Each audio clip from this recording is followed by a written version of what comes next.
And for so long, I used to beg, and I used to cry, and I used to plead with the Lord when I was a young girl. Please heal my legs, because there was so much pain involved in that. Please make me normal, because I wanted to be like the other kids. Please heal my heart, because there was such an identity issue there, because people word curses like you're crippled, and what's wrong with your legs, and why can't you walk like that, and just different things that as you're growing up you start to take on, and you start to get skeptical of people and have this warped view of, oh, people don't really like me because of my legs, and it has nothing to do with your image, but because you grew up in that environment, and because you didn't have an outlet. I wasn't able to go to counseling as a kid to tell my counselor about certain things that were going on in school, bullying, or isolation and going into oneself, like becoming a loner. I was very friendly as a kid, but it was a mask to cover up the pain, to cover up the hurt. And then my grandparents, they didn't know how to help me in that way, in that emotional way. They cared for the physical part, food, shelter, and clothing. They gave me the best that they know how, and I'm so grateful for them, because imagine elderly parents, 50 and 60 years old, taking on a child with cerebral palsy.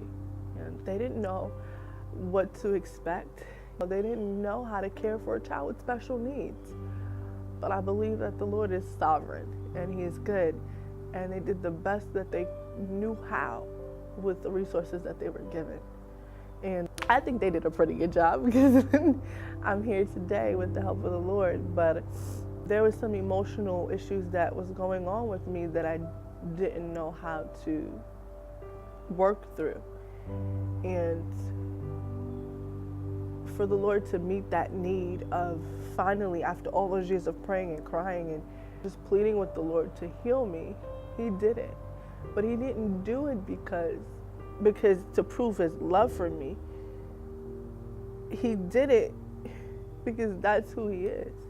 Like for me, the way I was thinking was, Lord, heal me so you can love me. Heal me so that so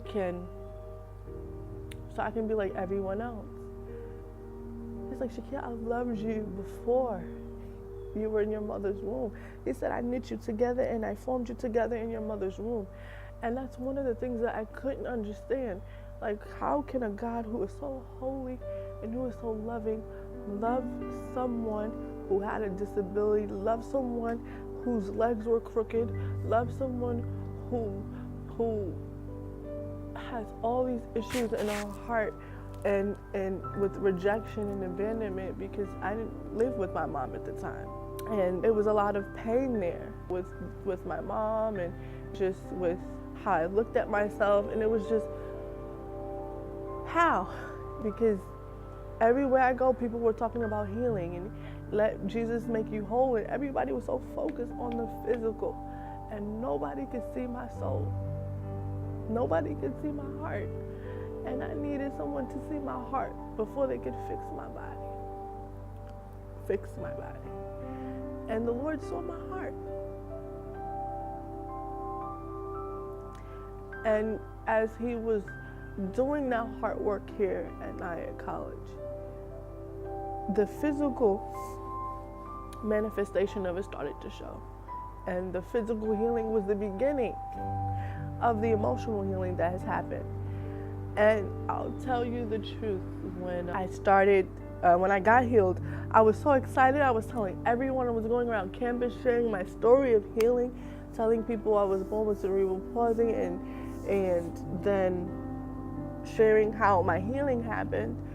But it stopped there, because I didn't want anybody else to know the gory parts. I didn't want anybody else to know the struggles. I didn't want anyone else to know the shame behind it.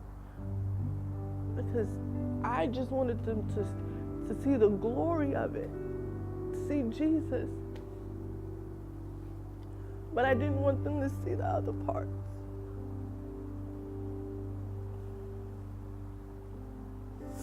And it took me 10 years to get the courage to sit in front of a camera and tell people everything behind it.